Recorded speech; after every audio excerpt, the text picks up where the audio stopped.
Voilà pour les titres. Madame, monsieur, bonsoir et merci de nous rejoindre pour le 20h sur la télévision togolaise. Tout d'abord, au courrier départ du chef de l'État ce vendredi, le président de la République, Faure Essozimna Gnazingbe, a adressé un message de félicitations à son homologue équato-guinéen, son Excellence Teodoro Obiang-Nguema Bazogo. Le président Faure Gnazingbe s'adresse ainsi à son homologue équato-guinéen. Monsieur le Président, en ce jour anniversaire de la fête nationale de votre pays, il m'est particulièrement agréable de vous adresser au nom du peuple togolais, de son gouvernement et en mon nom propre mes très vives et chaleureuses félicitations. Je voudrais saisir l'opportunité qu'offre ce moment de souvenir et d'allégresse pour votre pays, pour saluer la qualité des relations d'amitié, de coopération et de solidarité qui existent entre nos deux pays et réaffirmer mon vif souhait de les voir se consolider et se diversifier davantage pour le bonheur de nos populations respectives. Je reste convaincu que nos actions communes au sein de l'Union africaine contribueront au renforcement de la paix, de la stabilité et de la cohésion de nos États pour le développement harmonieux de notre continent. En vous renouvelant mes vœux ardents de santé et de bonheur pour vous-même et pour votre famille, ainsi que ceux de paix et de prospérité croissante pour le peuple frère équato-guinéen, je vous prie d'agréer, Monsieur le Président, les assurances de ma très haute considération. Signé Faure Essozimna Gnazingbe, président de la République togolaise. Et le chef de l'État a présidé hier le Conseil des ministres qui a adopté le projet portant organisation militaire territoriale. Un projet qui s'inscrit dans le contexte de la refondation des forces de défense et de sécurité initiée par le président de la République lui-même.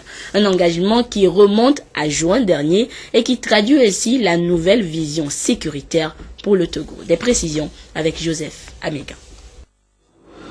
L'annonce de la refondation des forces de défense et de sécurité a été faite le 5 juin dernier par le chef de l'État, chef des armées Faure Essozimna Gnazingbe, et ce devant l'ensemble des officiers des différentes unités des forces armées togolaises. Cette refondation est plus qu'une nécessité pour le président de la République, qui a tenu à réaffirmer cette nouvelle politique sécuritaire pour le Togo aux officiers et sous-officiers militaires du rang des forces armées togolaises à Lomé et tout récemment à Kara. Les différentes unités des forces de défense et de sécurité ont affiché leur adhésion pleine et entière à cette refondation. Dans cette dynamique, le chef de l'État a choisi de modifier l'organisation militaire territoriale avec la création de 2 régions militaires et de 2 régions de gendarmerie. Ce choix de la mobilité et de la rapidité de réaction s'est renforcé avec la création de 2 bataillons d'intervention rapide, 1 par région et avec celle d'un groupement de forces spéciales. La sécurité maritime est également une préoccupation pour le président de la République.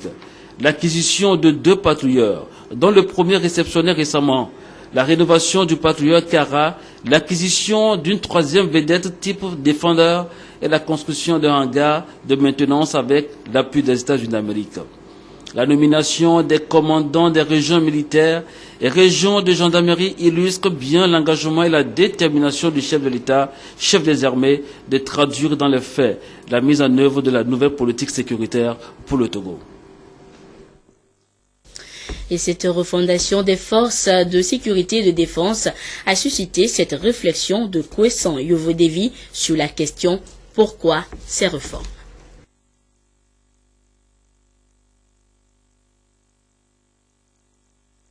Ces réformes, comme chacun le sait, nous vivons dans un monde de moins en moins sûr. Des vulnérabilités, comme le rappelait il n'y a pas longtemps le président de la République, Faure Essozimna Gnazingbe, pèsent sur nos pays et sur la sécurité des populations. Partout ailleurs, les pays font face à la criminalité, à des actes de terrorisme et de banditisme.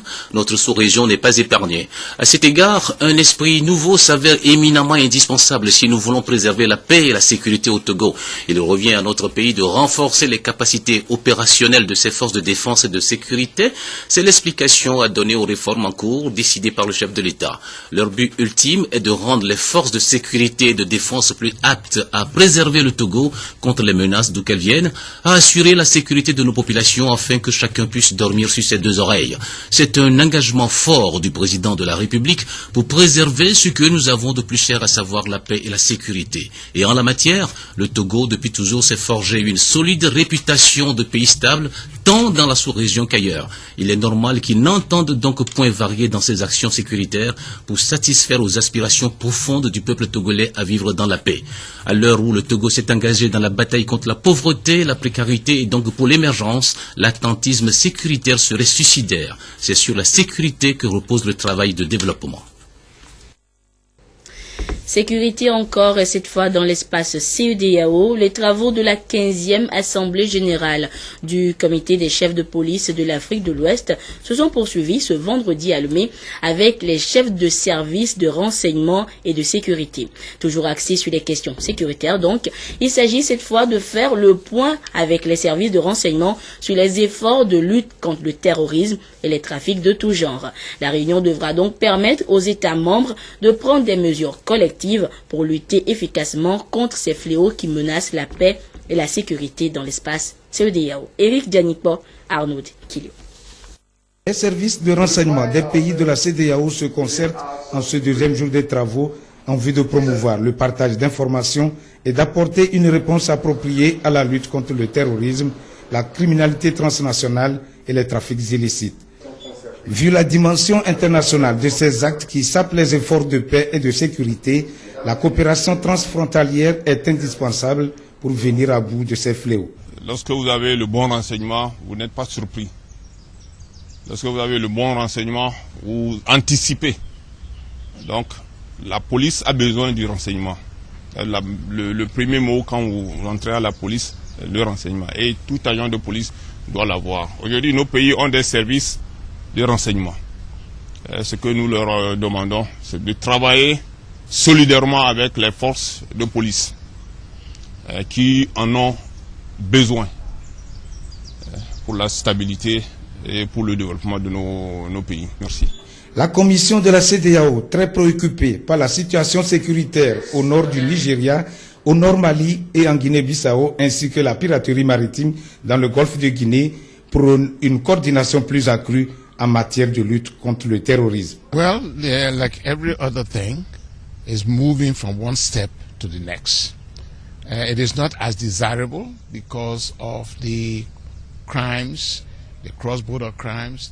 La première chose, c'est que c'est une situation dynamique, c'est une situation évolutive. Comme toute autre chose, il y a des problèmes qui sont en cours. Vous savez que quand on parle de renseignement, c'est pour lutter contre la traite des personnes, pour lutter contre le trafic des stupéfiants, la piraterie en mer. Et vous savez que aussi la côte, quand on parle du golfe de Guinée, elle s'étend depuis le Sénégal, elle passe par donc les pays côtiers ici, le Togo, le Bénin, et remonte vers même l'Afrique du Nord. Et vous savez aussi que ceci ne peut pas être fait par une seule agence. Il faut une collaboration entre les différentes agences.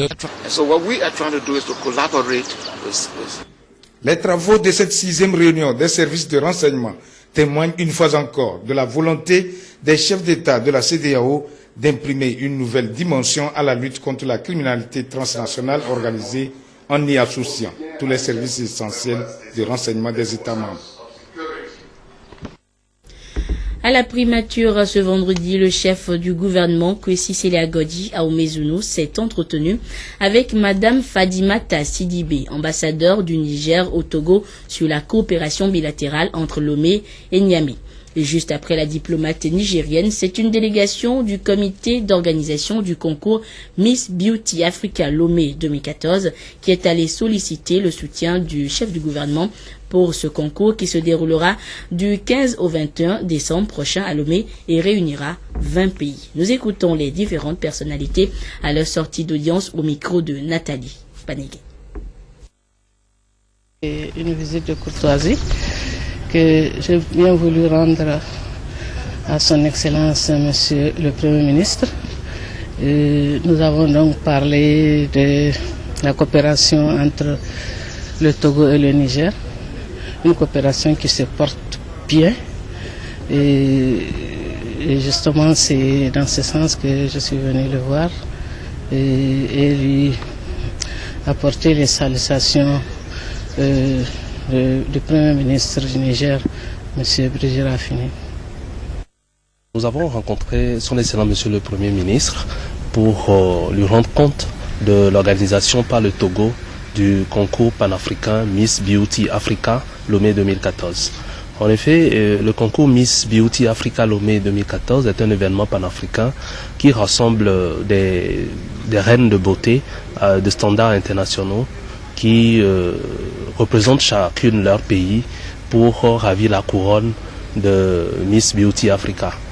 Alors nous avons prévu ce concours pour ce mois d'octobre 2014, mais il a fallu le reporter du 15 au 21 décembre prochain, compte tenu de certaines situations qui ont été hors de notre contrôle. Donc il était important pour nous de revenir rendre compte au Premier ministre pour le rassurer de l'effectivité du concours et demander encore son accompagnement, confirmer son patronage sur le concours.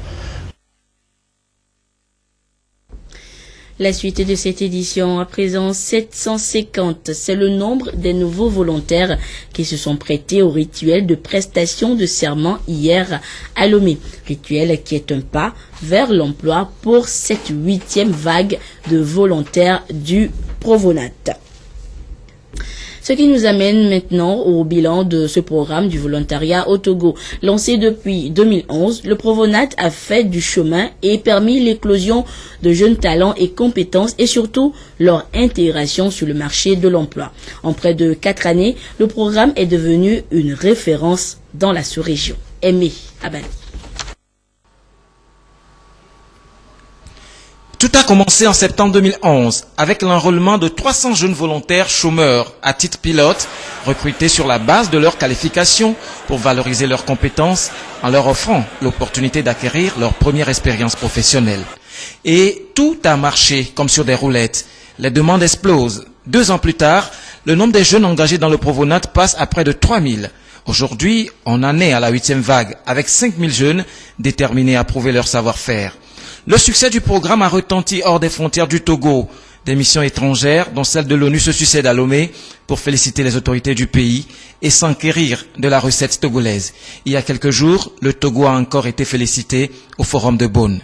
Nous avons reçu, je crois, au cours de cette année, au mois d'avril, M. Richard Dichu, le coordonnateur exécutif du programme des volontaires des Nations Unies, qui a voulu témoigner par sa présence ici à Lomé l'importance que l'ONU accorde à notre programme comme Togo. Notre présence également à Bonn, c'était de témoigner également l'attrait de notre programme sur le plan international. Donc on trouvait que beaucoup de pays expérimentent le volontariat. Mais le cas togolais prend certains aspects qui ne se retrouvent pas dans d'autres programmes. Donc on a un fort engagement politique. Le résultat, c'est qu'on nous a annoncé que l'expérience du Togo sera répliquée dans un pays, le Sri Lanka. Au fil du temps, le programme s'est mué en agence pour être pérennisé, surtout grâce aux partenaires. Plus de 32 000 demandeurs sont toujours en attente. Les jeunes enrôlés ont 5 ans pour se faire la main et se retirer du mécanisme. Mais déjà, certains d'entre eux n'émargeraient plus sur le budget de l'agence. À peine le système les a-t-il rodés qu'ils ont eu la chance d'être dénichés par d'autres employeurs.